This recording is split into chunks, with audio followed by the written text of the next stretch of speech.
All right, Amanda. Check you next time. Charcot-Marie tooth, a degenerative disease in the feet, runs in my father's line. So, how do you know that, Marie or Audrey? How do you know it runs in your father's line?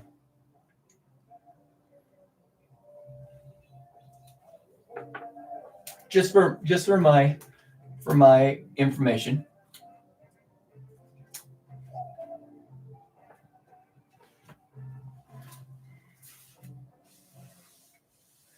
My grandpa has it. It's a genetic disease.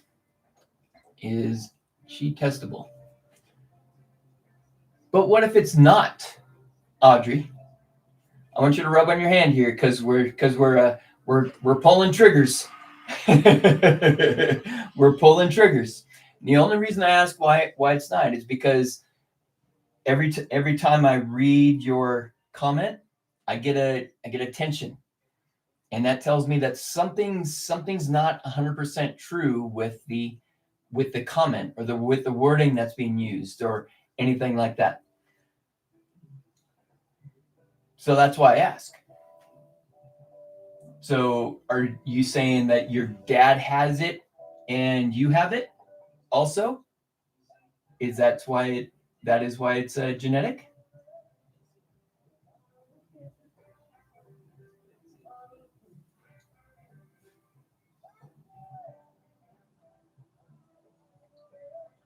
Somebody's rocking and rolling out there.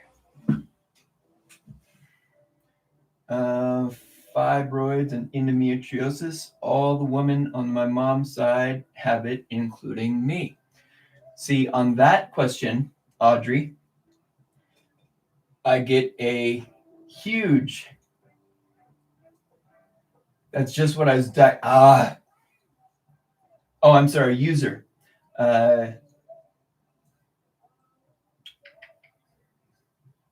User. User. Stick around, user. Because we're going to do some genetic work with you if you're up for it. Things may change for you. Now, I'm not saying that you're going to be cured with the endometriosis is going to be cured, because unfortunately, if it's already into your system, that's a tough deal. But maybe we'll be able to write a code to help your body start breaking down the tissues that have grown. Okie dokie.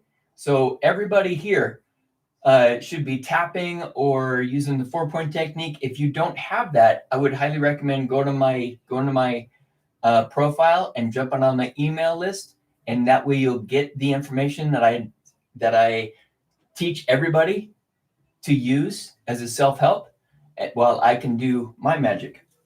So perfect, Audrey. I love that you said that's just what he was diagnosed with in the Western framework. I love that, because now we're looking at the symptoms instead of the true root cause. You're bringing tears to my eyes. Let's see, Audrey. Let's see if we can invite you on. All right, Audrey, if you are open and available, let's get to work. I love it. I love how you changed your frame of mind. That was friggin' sick.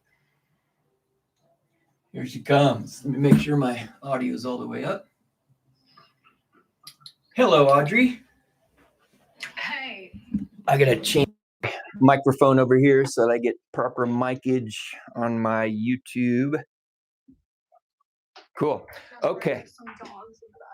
No worries. Let the dogs be there, because they will receive the work that's happening also, although it's not directly affecting them. I don't know exactly what energy is going to move. So, okay. So what are the symptoms? So to me, basically, his feet feel like they're in almost buckets of water, really stumbles. He's lost a lot of feeling, and I've almost had some fear because I've had some of the physical numbness in my feet, and I've been I don't want it, of course, but yeah. So I'm just interested in it being in my. So Audrey, Audrey, have you had injuries to your pelvis in any way, shape, or form? No. Never fallen down really hard? No. Ever your entire lifetime? I mean, I actually have had somatic sciatica. Okay. Okay.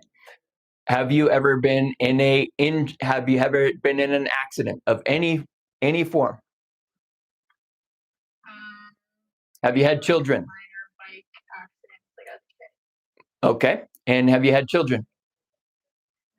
No. Okay. So what do you mean by minor bike accidents as a kid? Like maybe just like falling off a bike. Okay. But nothing. And did you play sports?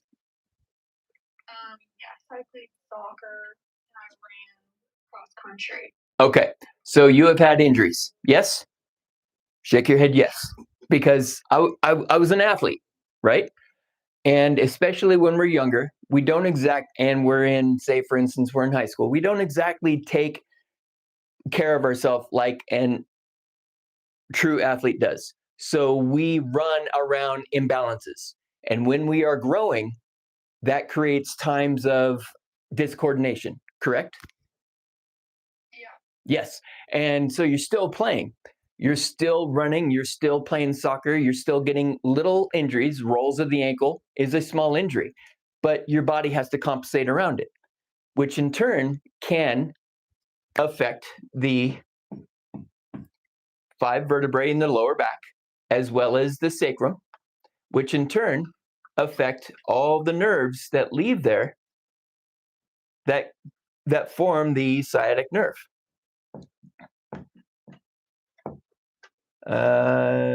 Sciatic. Oops. you get it. Good. Now, also, a lot of times we get this piriformis syndrome. Piriformis attaches underneath the sacrum over here to your pelvis. Okay? And if one piriformis is pulling harder or less than the other side, that's going to cause a rotation in the sacrum, which in turn causes a rotation up here as well, possibly putting pressure on the sciatic nerve. Now, if you've rolled your ankle, which yes, you have, because you're a soccer player, it happens, as well as other times, that can put a strain on the sciatic nerve all the way down at the feet and the toes. Okay? And then you mentioned, my grandfather had this and I'm experiencing this. Now I'm afraid. And that fear takes away our internal support structure. Internal support,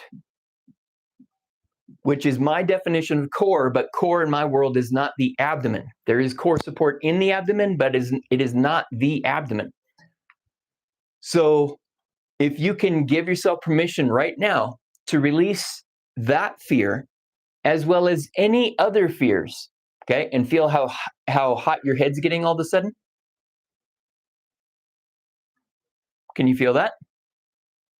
A little bit, yeah. Yes, that's all those fears coming to the surface. So I want you to give yourself permission to release all that heat. There you go. Woo! And notice your eyes just relaxed, didn't they? Yeah, right?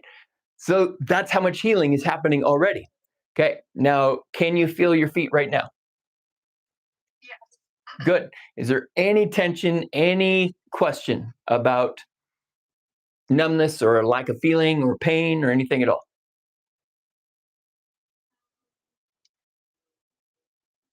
Not really. Like maybe like a hint, but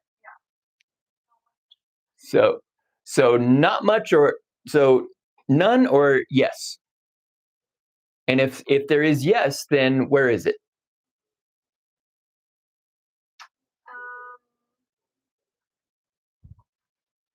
And it's like just barely there. Where? Where? It might be just like a general, like, not like a tingling, but like just like. So your entire foot is engulfed in this feeling, or is it certain places in the feet? It's more like right above the ankle. Okay. So now we're getting specific. And just one side or both sides? Maybe more on one side. Okay. Very good. So more on the left, or are you feeling it in both ankles?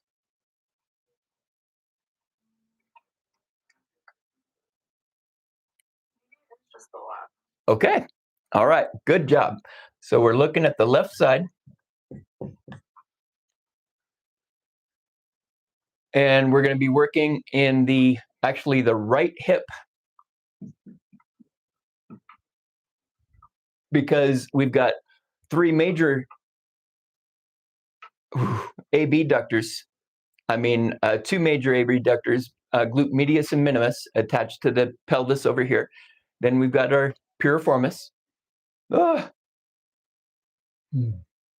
Good. Are you standing up or sitting down? Go ahead and stand up for me. And I'd like you to stand up on your tippy toes, please. Good. And back down. And did you feel any tension in your head when you did that, especially around your temples?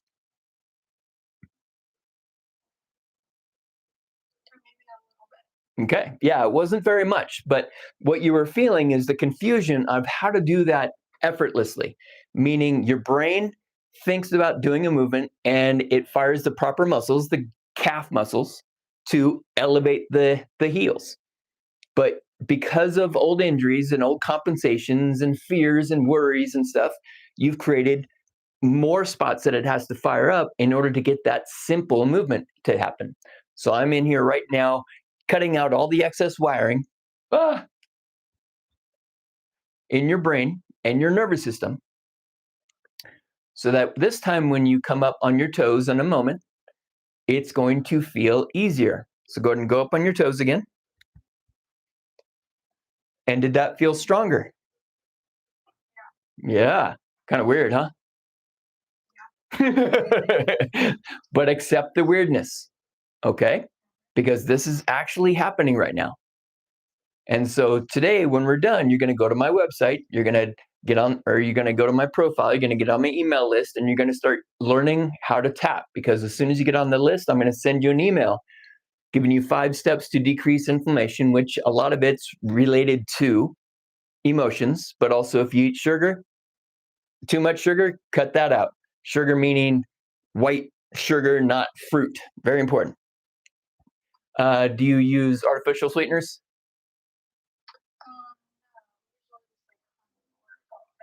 Perfect. Never ever use artificial sweeteners, especially since you are susceptible to the nervous system stuff, because that's just who you are. The artificial sweeteners, they eat your myelin sheath around the nerves, and you end up with horrible things. Good.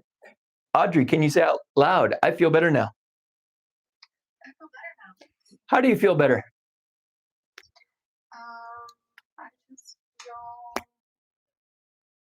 I feel good. I feel good and happy, huh? You sound like it.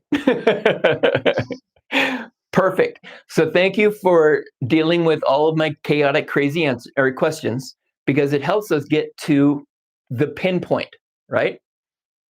And then it also helps you learn, oh, there's more going on in my body than just this little bit of stuff that I feel in my ankles. Okie dokie? Oh, yeah. Thank you. You're very welcome. I look forward to seeing you on my email list.